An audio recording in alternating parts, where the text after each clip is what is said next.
Halo semua, kami di sini akan membahas tentang artikel yang berjudul Fakta-Fakta Revisi Undang-Undang MD3 masuk Prolegnas Prioritas 2024 di tengah isu perebutan kursi Ketua DPR.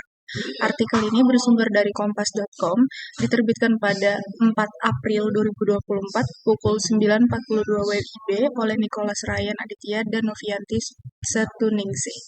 Nah, isi artikel ini ada membahas revisi keempat Undang-Undang MD3 yang masuk dalam daftar program legislasi nasional atau Prolegnas Prioritas 2024, yang mana revisi ini dikonfirmasi oleh Sekretaris Jenderal DPR Indra Iskandar.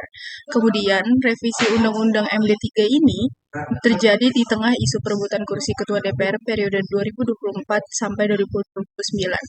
Revisi Undang-Undang MD3 ini sempat menghilang dari daftar Prolegnas 2020 sampai 2024, namun muncul kembali di daftar Prolegnas Prioritas 2024. Nah, artikel ini juga memuat tanggapan dari berbagai partai politik seperti PDIP dan Golkar terkait revisi Undang-Undang MD3 dan dampaknya terhadap penetapan kursi Ketua DPR. Halo, nama saya Abdurrahman Batwa dengan NIM akhir 132. Saya dari kelas IPPU yang diajarkan oleh Pak Ahsin. Kali ini saya akan membuat video atau siapa dalam revisi Undang-Undang tentang perubahan keempat atau Undang-Undang MD3. Munculnya revisi Undang-Undang ini terjadi di tengah isu perebutan kursi Ketua DPR pada periode 2024 sampai 2029. Siapa saja sih yang memperebutkannya? Ada dua partai politik yang seakan memperebutkan kursi Ketua DPR. Yang pertama itu Partai PDIP, dan yang kedua Partai Golkar. Dua partai politik ini bertengger pada urutan 1 dan 2 perolehan suara terbanyak pada pemilihan legislatif tahun 2024. Menunjuk Undang-Undang MD3 yang ada saat ini, semestinya kursi kedua DPR ini diduduki oleh partai politik dengan perolehan suara kursi terbanyak. Hal ini tertuang dalam pasal 427D Undang-Undang MD3. Selanjutnya kita masuk ke bagian mengapa. Sebenarnya artikel ini dibuat untuk memberikan informasi terkini tentang revisi UU MD3 dan konfirmasi kebijakan terbaru dari DPR.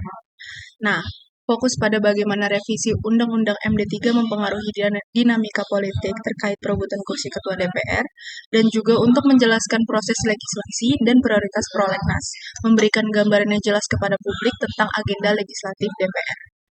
Nah, artikel ini juga mengumpulkan dan menyampaikan berbagai pendapat dari partai politik utama mengenai dampak revisi Undang-Undang MD3 sehingga pembaca dapat perspektif yang komprehensif. Selanjutnya, dengan adanya perubahan dalam daftar prolegnas, artikel ini berfungsi untuk menjelaskan dan mengatasi kebingungan yang mungkin muncul di kalangan masyarakat terkait status revisi Undang-Undang MD3. Baik, saya Dalil Tambunan dengan NIM digit akhir 139 akan membahas bagian where atau di mana tentang revisi Undang-Undang MD3. Revisi Undang-Undang Nomor 17 Tahun 2014 tentang MPR, DPR, DPRD, dan DPD atau Undang-Undang MD3 adalah perubahan yang dilakukan terhadap undang-undang yang berisi ketentuan tentang MPR, DPR, DPRD, dan DPD. Perubahan ini dilakukan untuk meningkatkan efisiensi dan efektivitas dalam pelaksanaan fungsi legislatif dan eksekutif. Revisi Undang-Undang MD3 ini telah masuk dalam Prolegnas atau Program Legislasi Nasional Prioritas 2024 yang diadakan oleh DPR. Prolegnas ini dipandang sebagai sesuatu yang otonom, kuasa mutlak dari DPR untuk membentuk undang-undang. Prolegnas seharusnya didesain dalam kerangka pencapaian visi bernegara sesuai dengan UUD, TAP MPR, RPJP Nasional, RPJM, RKP, dan Renstra DPR. Sekian dari saya, terima kasih. Assalamualaikum warahmatullahi wabarakatuh. Nama saya Aryo BMH dengan NIM 142 akan menjelaskan when dan how melalui kasus yang telah diberikan untuk tugas video ini. When revisi Undang-Undang UU MD3 masuk daftar prolegnas prioritas 2024. Perubahan ini terjadi pada Rabu tanggal 3 April tahun 2024 ketika Sekjen DPR Indra Iskandar menginformasikan bahwa revisi Undang-Undang MD3 masuk daftar prolegnas. Revisi Undang-Undang MD3 diisukan sebagai jalan bagi Golkar merebut jatah ketua DPR dari PDIP, menunjukkan bahwa revisi ini terkait dengan isu perebutan kekuasaan dan perubahan struktur organisasi dalam lembaga legislatif. How-nya, perubahan ini mempengaruhi aturan penentuan kursi ketua DPR yang sekarang ditentukan berdasarkan urutan perolehan kursi terbanyak di DPR. Revisi UU MD3 juga mempengaruhi dinamika politik di DPR, terutama dalam isu perebutan kursi ketua DPR pada periode 2024 hingga 2029 nanti. Revisi UU MD3 dilakukan melalui proses legislasi nasional yang berwenang mengesahkan dan DPR sebagai lembaga yang berwenang mengesahkan perubahan-perubahan dalam undang-undang ini. Proses ini juga melibatkan berbagai lembaga dan individu, termasuk Sekjen DPR Indra Iskandar, Wakil Ketua Balik DPR Ahmad Badawi, dan politikus lainnya. Sekian dari saya. Wassalamualaikum warahmatullahi wabarakatuh.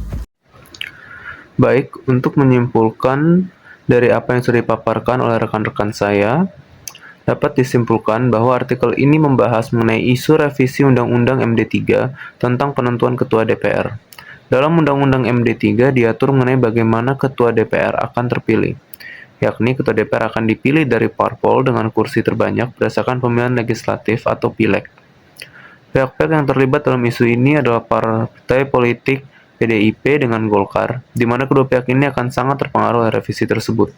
Hal tersebut dikarenakan kedua pihak ini memiliki jumlah kursi terbanyak, di mana jumlah kursi tersebut akan menjadi penentu untuk siapa yang akan menjadi ketua DPR.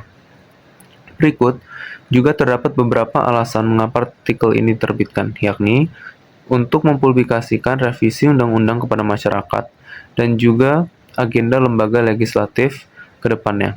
Artikel ini juga mengandung pandangan-pandangan partai politik yang terlibat dalam isu ini. Dan juga artikel ini bertujuan agar masyarakat mengetahui secara komprehensif dan tidak bingung mengenai proses pemilihan ketua DPR. Revisi ini terdapat dalam program legislasi nasional atau prolegnas dan digelar oleh DPR. Sekian dari pemaparan kami, terima kasih. Dan juga dari perspektif ilmu perancangan perundang-undangan, berita ini menyoroti pentingnya menjaga transparansi, konsistensi, dan orientasi kepentingan publik dalam proses legislasi. Dinamika politik memang tidak bisa dihindari, namun perlu dikelola dengan baik agar tidak merusak integritas proses perancangan perundang-undangan. Fleksibilitas dalam prolegnas harus digunakan dengan bijak untuk menyesuaikan dengan kebutuhan masyarakat, bukan untuk kepentingan politik jangka pendek.